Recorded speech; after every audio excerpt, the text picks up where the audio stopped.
Joignez-vous à la discussion. Appelez ou textez le 187-CUBE Radio. 1877-827-2346. De retour de Québec, Pierre-Olivier Zappa, parce qu'il faisait froid à Québec hier.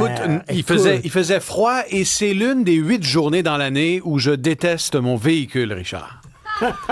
Parce que 8 fois par année... As-tu un véhicule électrique? J'ai un véhicule électrique et 8 fois par année, je fais un trajet qui dépasse les 300 km, 280 km. Tu vas pas comme une auto puis louer un véhicule à essence dans ce temps-là? Ou... non, c'est mal me connaître. Je joue avec le feu.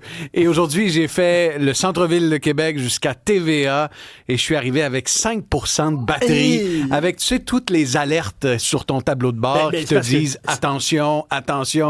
Tu chauffes aussi, puis ça prend de l'électricité. Oh non, t'as coupé le Écoute, chauffage. je me fais rire, j'ai coupé le chauffage à partir de Drummondville, tu sais. Non, mais on vit dans un monde bizarre. Hein? Et t'es arrivé à 5 %. Je suis arrivé avec 5 % de batterie. Alors, c'est t'as pu la brancher? J'ai pu la brancher en arrivant au travail, puis j'étais pressé. Alors, tu sais, si j'avais eu tout mon temps, puis que j'avais pas eu de chronique avec Richard, puis que j'avais eu ma journée, que j'étais en télétravail, j'aurais pu arrêter au Madrid 2.0, agripper un burger et charger mon véhicule. Mais là, j'avais pas le temps. Et ça t'aurait pris combien de temps? C'est assez rapide. Tu sais, une demi-heure, là, j'en aurais eu en masse pour me rendre à Montréal. Mais bon, je suis arrivé sain et sauf. La thématique, d'ailleurs, du jour, c'est le risque, Richard. Ben oui, le risque. Alors, tiens, combien tu as de carte de crédit, toi? Moi, j'en ai une, mais j'en ai une bonne. J'ai magasiné ma carte de crédit il y a 3 ans pour obtenir les meilleurs programmes de récompense.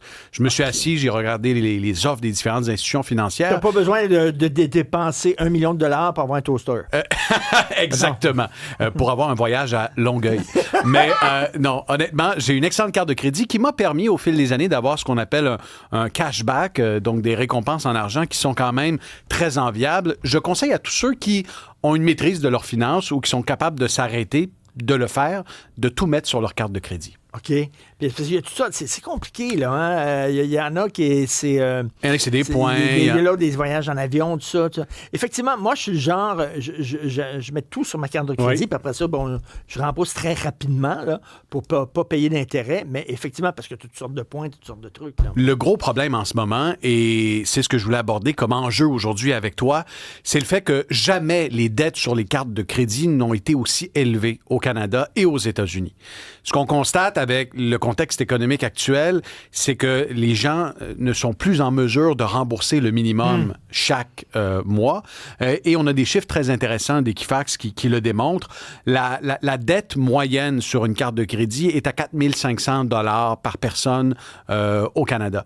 Donc, en moyenne, les gens ont un solde non payé là, sur leur carte de crédit de 4 500.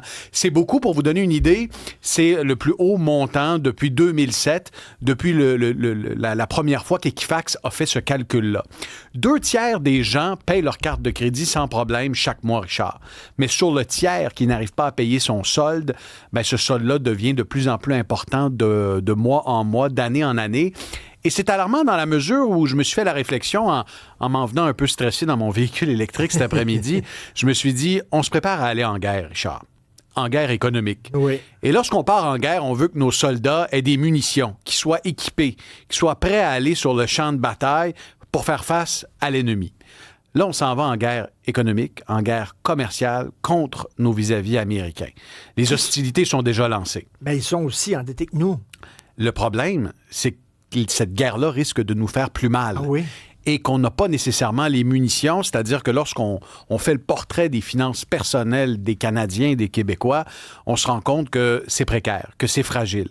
Et qui sont ceux qui sont les plus vulnérables, Richard, selon les plus récentes données? Les plus jeunes et les immigrants, les nouveaux arrivants, sont les plus frappés par l'endettement, par les différents produits de crédit. Et ce sont eux qui sont surreprésentés dans les dossiers de faillite et d'insolvabilité. Donc, ces données-là sont assez inquiétantes, là. La balance, le solde sur les cartes de crédit n'a jamais été aussi élevé depuis 17 ans. Donc, tu sais, pourtant, là, tu vois, on dit les gens sont pris à la gorge, puis ils ont besoin qu'on leur donne un break là, en baissant les impôts et les taxes. Tu vas le week-end dans le stationnement du Carrefour Laval et c'est plein. C'est rempli. Les gens continuent de consommer en masse. Et j'ai fait la réflexion à mon fils lorsqu'on était sur l'autoroute métropolitaine et qu'on est passé devant les galeries d'Anjou, un peu après le temps des fêtes, à l'époque des soldes. Les galeries d'Anjou, je ne les avais jamais vues aussi pactées, Richard. Ah oui. Le stationnement était rempli. À contrario, avant les fêtes, je suis allé chez Ikea et chez Canadian Tire. J'ai même pris des photos. Il n'y avait pas un chat. Hein? Alors, j'ai expliqué à mon fils, j'ai dit, écoute, tu te souviens, on était allé chez Ikea et pour la première fois de notre vie, pendant qu'on déménageait, là, et pour la première fois de notre vie, on ne croisait personne. Il y avait des espaces complètement vides. Et pourtant, lorsque les soldes sont arrivés après les fêtes, là, les gens sont arrivés en masse. Ça relève de l'anecdote, certes, mais ça m'indiquait une chose, c'est que les gens continuent de consommer, mais ils consomment et cherchent les rabais, cherchent les opportunités.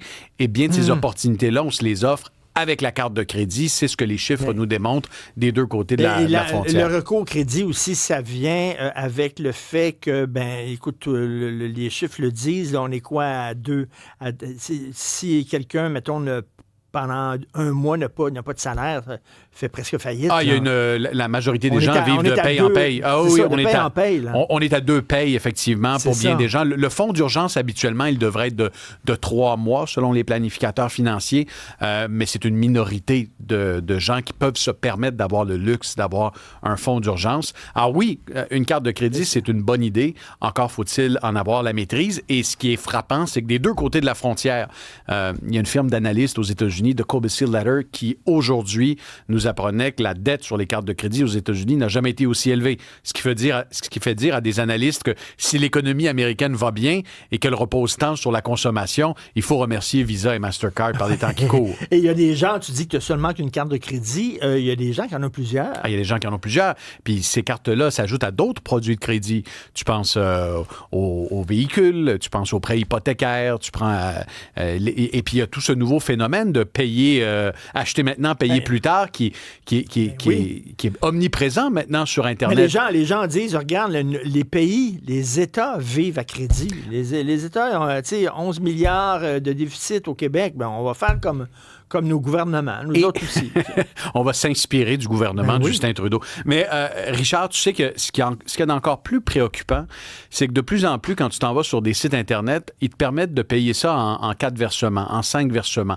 Tu sais, les services comme Klarna, par exemple, qui te permettent d'aller sur un site pour acheter un produit électronique, et puis là, hop, tu peux finalement le payer en 4 versements égaux, ce qui est un peu l'équivalent des précurseurs dans l'ameublement qui disaient, achetez maintenant, payez plus tard. Ce phénomène-là est généralisé, il est répandu sur Internet. Le problème que ça pose, c'est que ces méthodes-là, ces paiements-là échappent souvent aux statistiques.